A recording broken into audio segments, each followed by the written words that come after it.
that noise behind me? That's right. That's cars going over 120 miles an hour in just seconds. Now, things are just heating up here at the Las Vegas Motor Speedway as hundreds of car enthusiasts have come here to race on the largest drag strip in the world. And you think things are crazy right now? Wait till you see what happens at night.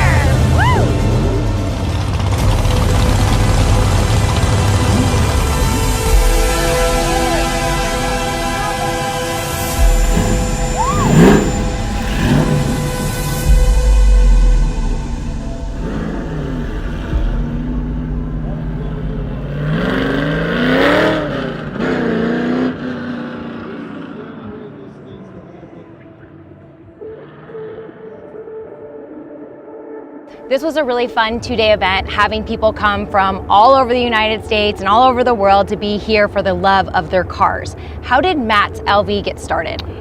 Well, I started out my life in a small agricultural town in the center of Utah. And I've got 7 brothers, so they were always into cars. I always used to look through the pages of Hot Rod, and I just dreamed of the day that I could be around these cars. So growing up, I was too young to enjoy the muscle car era of the 70s. But as I get advanced in my age, I bought some of these cars, and my wife and I actually competed 5 times at the Mopar Nationals in Ohio and took second place 4 times in a row.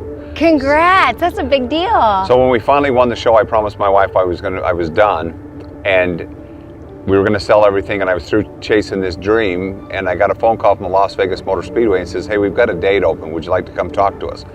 So we started 19 years ago, and the whole basis of our event is people first, passion, and performance. And what we're trying to do is put together like-minded people that just have a love for the American automobile, especially no, and you American can see cars. that. You can see that coming here. I mean, all they want to do is talk about their cars, where they're from, and it's getting to see the excitement when they are at the line and their families watching them is just really cool to see. And it's nice to see the people that light up when they see some of these cars, their favorite car, or even just little kids like that you saw. And it's just an amazing event where this was coined by the hotels that deal with us, and also the Las Vegas Motor Speedway after our first time. We love your demographic. Please come back, because it's more like a family reunion rather than an event that's complicated.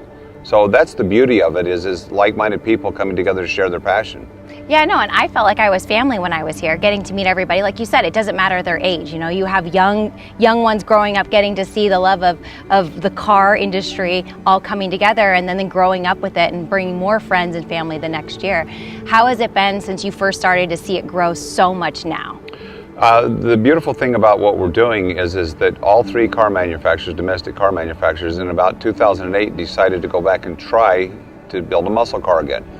And nobody ever thought it would work, but it started with the Mustang, and then the Camaro, and then the Dodge Challenger and Charger. And look at the sales trajectory on these brands. They've gone just like this, because people still like a car that they can associate, that puts a smile on the face when they drive it. I mean, if you go get in a rental car and drive down the road, you're getting from point A to B. If you want to have an experience, you need to get in a car that snarls at you, that makes your heart miss a beat when you start it, and that's where the fun and the joy.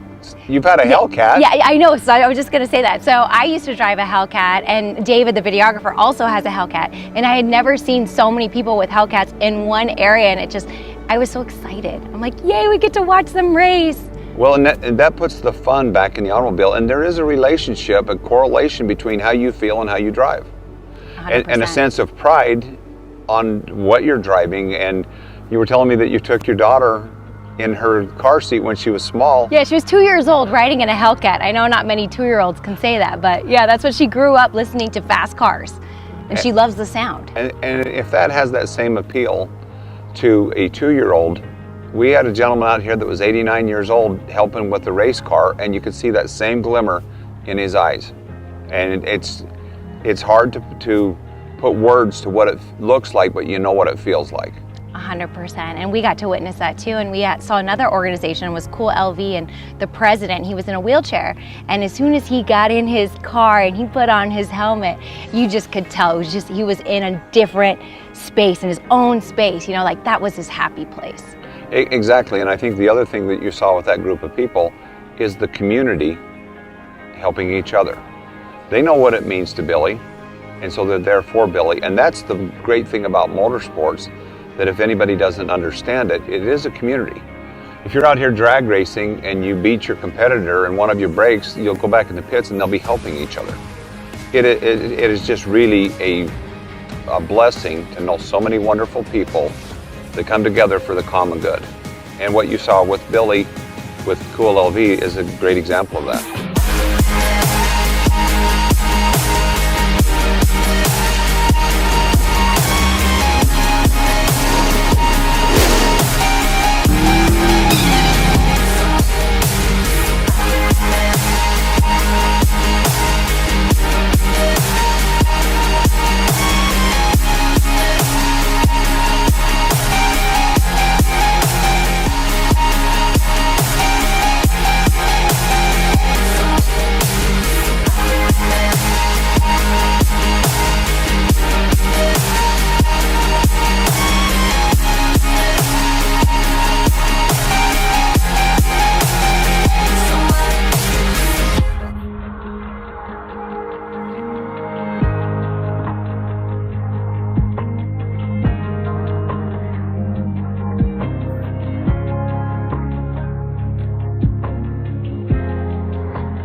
Wonderful to get to see your son today and getting his ultimate reaction when he saw the car. I think it was really neat. As you know, I mean, it's the whole cancer thing. It was a long journey, so.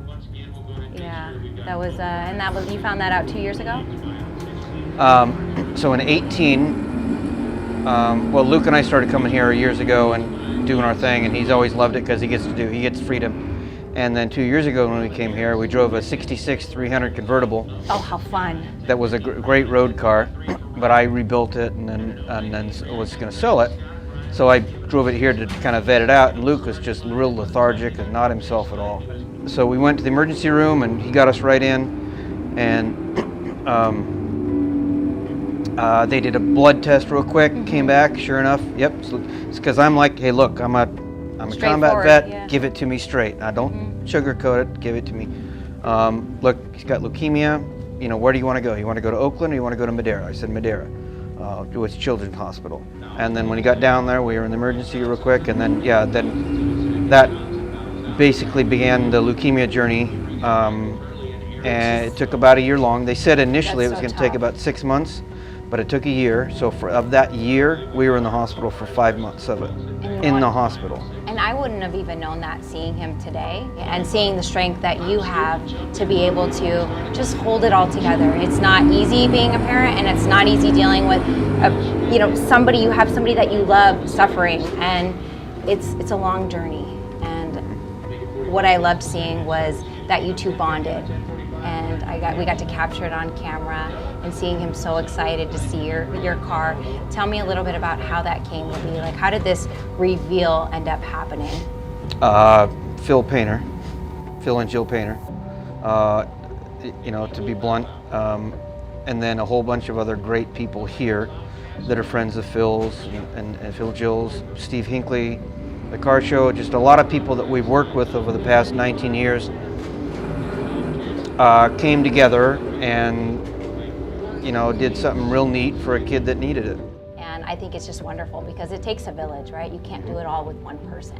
So it's great to see not only this event where everyone comes together where they love cars, but to see them give back. And another event right after the reveal was when you had given out 5 cars to combat veterans, and right. And just seeing that, the emotion behind people's reactions, especially during a time right now. How did you guys come up with an idea to do that for the combat veterans? Well, so Mopar's 5150, which is the Instagram moniker, if you will. Troy Bergeron is behind that. I got to know Troy about 1.5 years ago, just because he's near me in California. So I went out to meet him, and we get to talking about things. We just hit it off. And he's somebody who's done very well for himself. And but he really wants to pay it forward. So I met him briefly, went out to his place, and then when Phil was coming back together, I'd do anything. As most people, Phil and Jill are just such great people. We'll do anything to help them. They really are. So when Phil was saying, "Hey, I'm thinking of what else I can do to gin up," I'm like, well, let me ask Troy, because he's got this Instagram sensation. He's got a whole team, a couple teams of people that go around the country find these barn finds, and he's got huge numbers of, social media activity happening around this. I'm like, well, let me go talk to Troy. Just what the hell. So the idea behind the project car is because they've already gone through so much, being in the military and the things that they see, and sometimes it's difficult dealing with the emotions that come and go. And so having a project car allows them to kind of take their mind off of that and focus on something positive. So like Buddy said, exactly, and that's my thoughts as well, is getting involved. It gives them something constructive, because many of the many veterans that saw combat and saw traumatic events, you got to take your mind off things. You've got to focus, and sometimes you can't. Sometimes you can't take your mind off of it. So you have to force yourself to. So you get sucked down into that world, and you've got to pull yourself out. So you've got to do something constructive, working with your hands, working on a project. If you're a car person, or you want to be a car person, that's a good way to do it. I think that's a great idea. So it gives them, and then Troy kind of got a feel for what everybody was looking for, and then he went out and bought a bunch of them. And it was great to see Troy on stage today, talking to everybody and just saying the story behind how he got started with Buddy and how he just was so inspired about his story and how he just had this completely different perspective from what he used to about, people that have gone to war and military. And from that conversation with Buddy, what I internally got was that he was so impacted by it that now he continues to want to change. Well, he wants to pay it forward. Yes. So this is the way he thinks he can help pay it forward the best and appreciate. And right now, it's all kind of, timing is everything too. And just today's the 20th anniversary of 9/11. So this time, 20 years ago, almost 3,000 people, their families were just beginning to contend with the fact that their loved ones weren't coming home. And the chain reaction of events for veterans, combat veterans, that happened as a result, that started the global war on terror and will continue. I remember that moment. So we wanted to honor that moment today and the people since then.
This was an amazing two-day event here. We met some amazing people, we had some great food, and we got to see some really cool cars hit the drag strip. And what I loved most is I got to witness a group of people giving away cars to combat veterans who do so much for our community. It was wonderful to see them recognized. And to the veterans that are no longer here, we thank you. And to the veterans who are still here, we also owe everything to you, for you gave us our ultimate freedoms. I'm Samantha Chian, but you can call me Sam with Spirit of Nevada. Brought to you by the Richard Harris Law Firm.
showgirls right now. Oh, watch out. I am taking this thing for a ride. Oh, let's see these showgirls. Hi, showgirls. Can you wave to me? I'm filming for a TV show called Spirit of Nevada. You look fabulous, beautiful, beautiful, beautiful, darling.